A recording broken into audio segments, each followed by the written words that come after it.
Institutionally biased. Repeat after me. I am not institutionally biased. Repeat after me. I am not institutionally biased. Oh, hello. Welcome to the channel. Welcome back, everybody. I didn't see you there.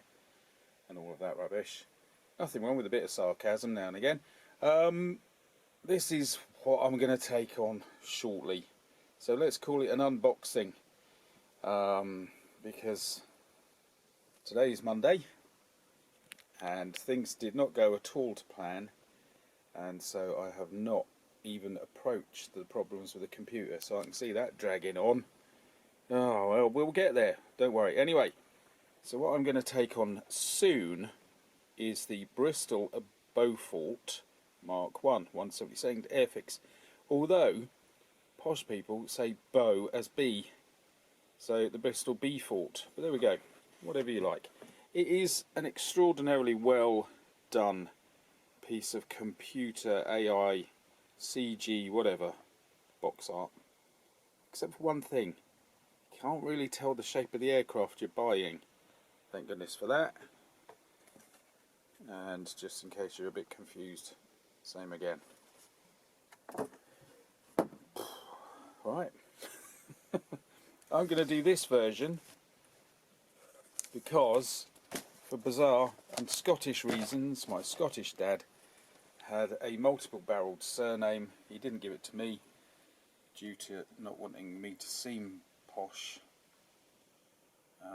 There are strange, bizarre, posh links in that family due to a posh girl in Scotland falling in love with a coal miner. But anyway, what we have here is the Campbell chap, Kenneth Campbell, and Campbell is in the multiple barrelled name of my dad. So we're going to go for the Campbell version. You have another one which I quite like the look of. I love the black underside. So that's not the one for now. This is, anyway, let's start at the front. Here we go. Usual. Pretty good instructions, very step by step, very clear, nice, and so on. And it looks like the painting instructions aren't too bad. Then there's all the stuff inside, and I have cut the bags open, haven't I? Yes. Crash. It's alright, it's plastic, it'll survive. Nice. The profile of this aircraft is really very interesting, and it's halfway between the sort of experimental world of the 30s and the sleek world of Second World War, proper aerodynamism. Loads and loads of tiddly bits, and lots of interior, because I have checked through the instructions already, just to see if I wanted to do this one right now with everything falling apart around me, and I think yes I do. Now if I'm not mistaken, there is only one little fellow. I wonder how that's gonna pan out, as they say. But anyway, here is our model. Lots of it. Then of course there's those, not too many, not getting boring, and a fair bit of glassware. That could, whoop, crash.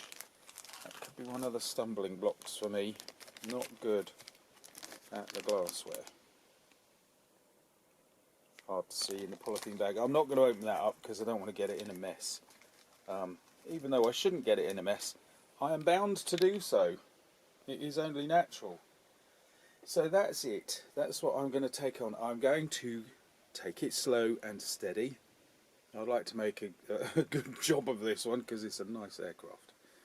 And I'm just going to keep plodding away at it, so don't expect it to be done anytime soon.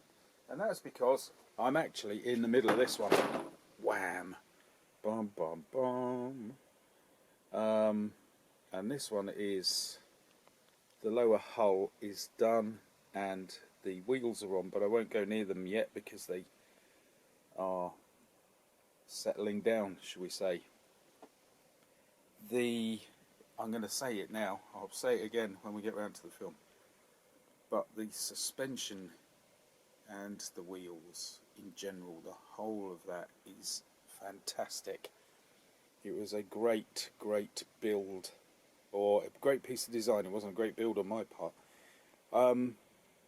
I just assumed it was going to be like some of the standard Revell and Tamiya ones, so I just jumped straight in, and it wasn't. They are slow. They are slow because there's so many parts and a lot of balancing to do, which meant I've inhaled an awful lot of glue to the point where I'm thinking I should wear a mask. I'm not usually that kind of person. I know other people, I see their channels and they wear blue gloves and all sorts.